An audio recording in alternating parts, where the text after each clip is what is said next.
passed over a dozen tests, acceptable evidence in any court of law. Bilirubin would be found in the blood of someone who was, for example, beat to death with a baseball bat, was suffered severe trauma, blows to the body, scourged, crucified.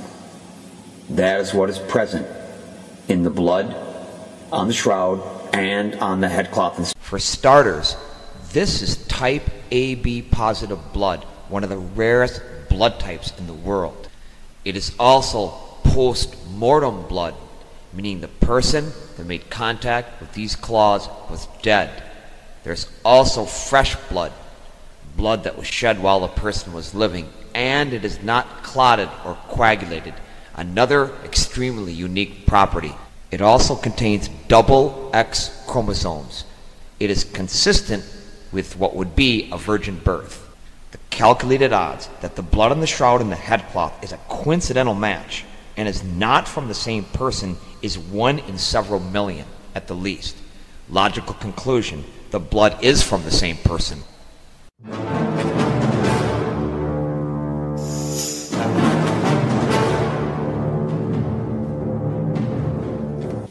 Bear in mind also that in cases of violent death, the blood will not clot or coagulate. This is another point made by the skeptics, that the blood would have clotted or coagulated, not in cases of violent death. That is a forensic fact. This also gives us insight into the cause of death, which would be suffocation caused by the accumulation of fluid in the thorax owing to the inability of blood to coagulate. Also, bear in mind that the blood on the headcloth and the shroud of Turin, the table napkin and the tablecloth, is both post-mortem blood and blood from while a person was still living. And when a person was crucified, not in all cases, but in most cases, would die of asphyxiation. That means that the lungs fill with fluid, and that person will cough up that fluid on the headcloth in Spain, in the area where the nose and mouth of that person is pulmonary edema fluid. It is not randomly put onto the cloth. It is exactly where it would be in perfect forensic agreement. Well, if someone would have died of asphyxiation, that is exactly where it would be. That is where it is, because it's genuine. Ahora bien, lo que descubrí cuando empecé a excavar hacia abajo esa pared del acantilado, en primer lugar descubrí los recortes en la pared del acantilado, donde se habían colocado los letreros Jesús de Nazaret, Rey de los Judíos. Encontré los agujeros de la cruz en un lugar que no tenía idea que estarían y que era en la base de ese acantilado. Por supuesto, ahora que los encontramos, nos dimos cuenta que ahí estaba el camino público de los que iban y venían por ahí, el lugar ideal para una crucifixión. Tenía que ser, de lo contrario, los romanos probablemente no lo habrían elegido. Ron Wyatt trabajó durante muchos años en la excavación del Arca del Pacto. Llevó a cabo su trabajo bajo un permiso expedido por la Autoridad de Antigüedades de Israel, pero el permiso no se hizo público debido a la naturaleza y la sensibilidad de la obra. Algunos críticos han dicho que ni siquiera trabajó en los terrenos de la zona de la tumba del jardín, pero como usted puede ver aquí, su presencia estaba bien establecida. A veces habría mucha gente ayudando con la excavación sobre el suelo y por debajo. Reconocemos que el libro de los Macabeos en los apócrifos no es un libro inspirado, pero puede tener alguna información histórica que podemos recoger. Aquí dice, ahí Jeremías encontró una caverna, metió en ella el arca, el toldo que la cubría y el altar del incienso, y luego tapó la entrada con piedras. Este lugar quedará secreto hasta que Dios tenga compasión de su pueblo disperso y lo reúna. Entonces el Señor mostrará de nuevo estos objetos. Segunda de Macabeos 2, del 5 al 8.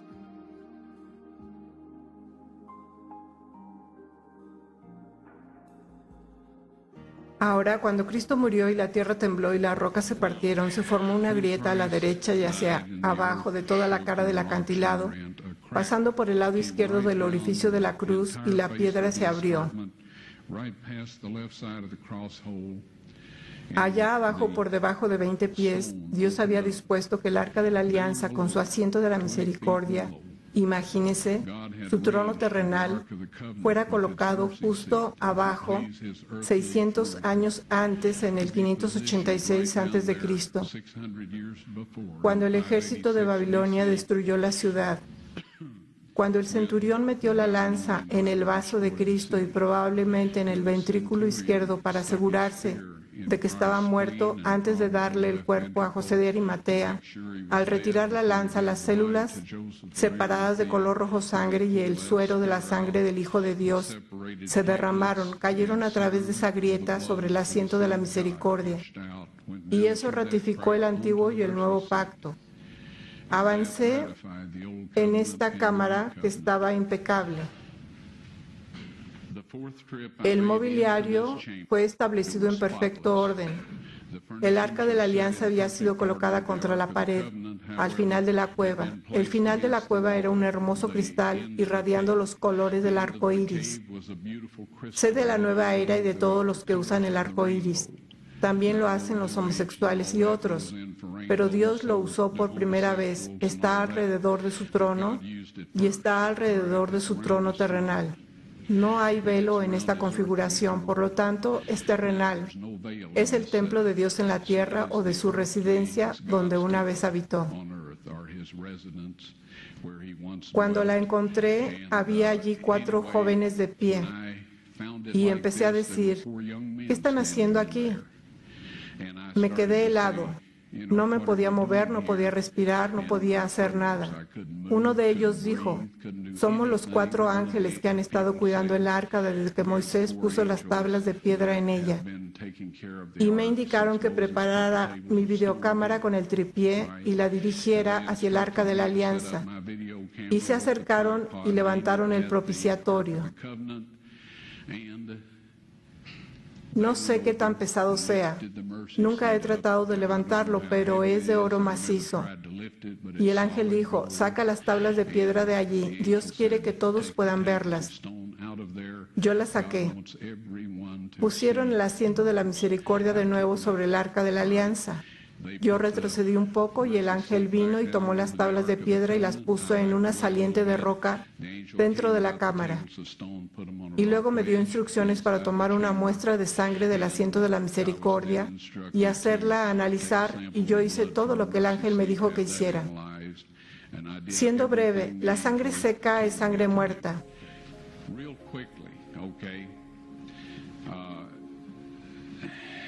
Todo el mundo lo sabe. Se puede probar con la sangre de los faraones, las momias de los faraones. Hay ciertas cosas que pueden hacer, pero no pueden obtener el número de cromosomas por cualquier método que yo conozco. Las cosas van cambiando y yo no pretendo saberlo todo. Sin embargo, sé que no hay manera de que pueda conseguir un conteo de cromosomas de sangre muerta. Usted puede obtener un ADN y algunas otras cosas, pero no un estudio cromosómico. Esto se hace en glóbulos blancos vivos.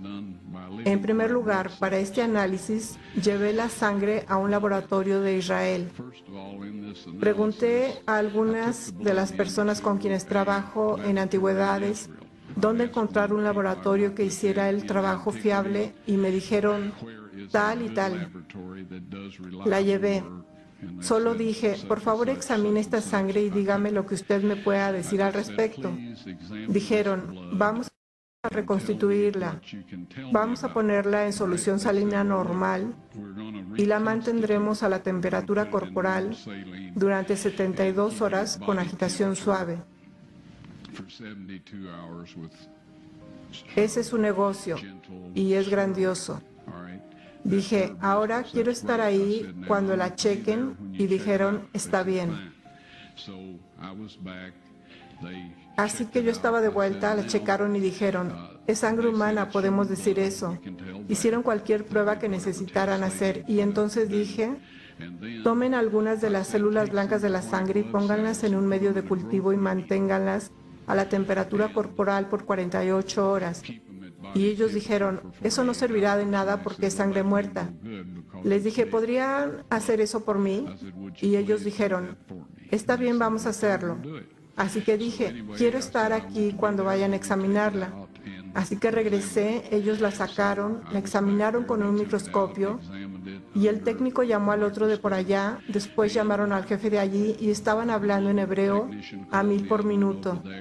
Por un momento me miraron y dijeron, señor Wyatt, esta sangre humana solo tiene 24 cromosomas. Todas las personas tienen 46, o sea, 23 de su madre y 23 de su padre. 22 autosomas de su madre y 22 autosomas de su padre. Usted recibe una X de su madre y puede recibir una X o una Y de su padre. Esta sangre tenía 23 cromosomas del lado de la madre y solo un cromosoma Y. Vea usted, el niño no podría haberse desarrollado si no tiene los autosomas de la madre.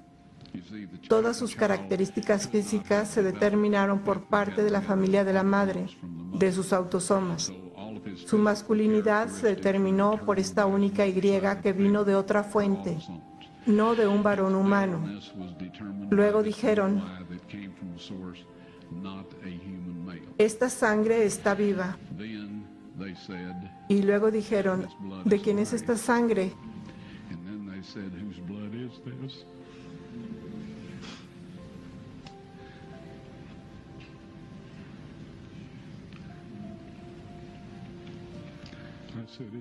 Les dije, esta es la sangre de su Mesías.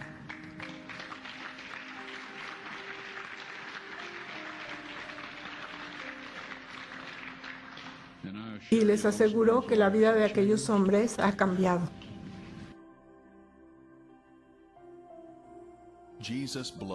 La sangre de Jesús brotó de su costado, una corriente carmesí sobre las rocas de abajo y sobre el propiciatorio del Arca del Pacto, ratificando el antiguo y el nuevo pacto.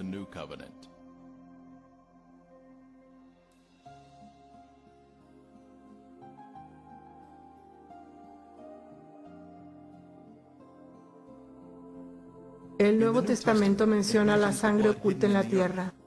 Este es Jesucristo que vino mediante agua y sangre, no mediante agua solamente, sino mediante agua y sangre. Y el Espíritu es el que da testimonio, porque el Espíritu es la verdad. Porque tres son los que dan testimonio en el cielo, el Padre, el Verbo y el Espíritu Santo. Y estos tres son uno. Y tres son los que dan testimonio en la tierra, el Espíritu, el agua y la sangre. Y estos tres concuerdan.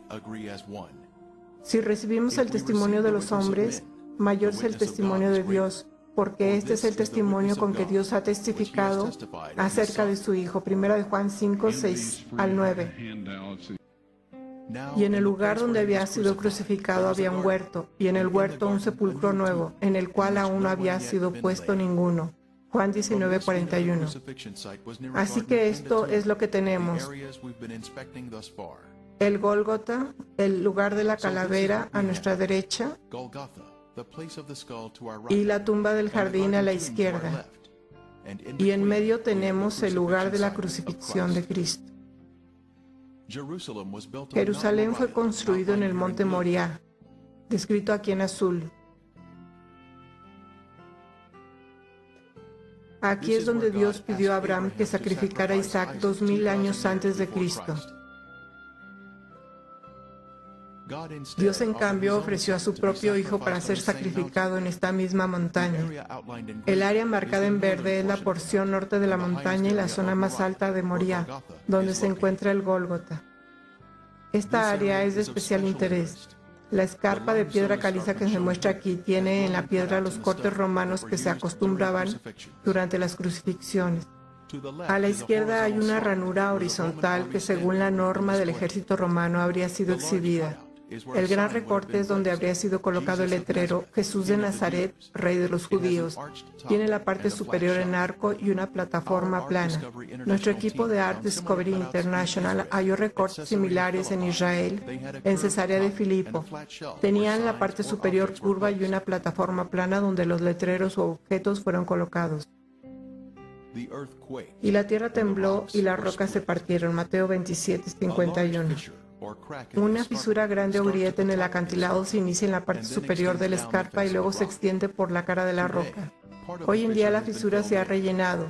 Conecta con los recortes donde los letreros fueron colocados.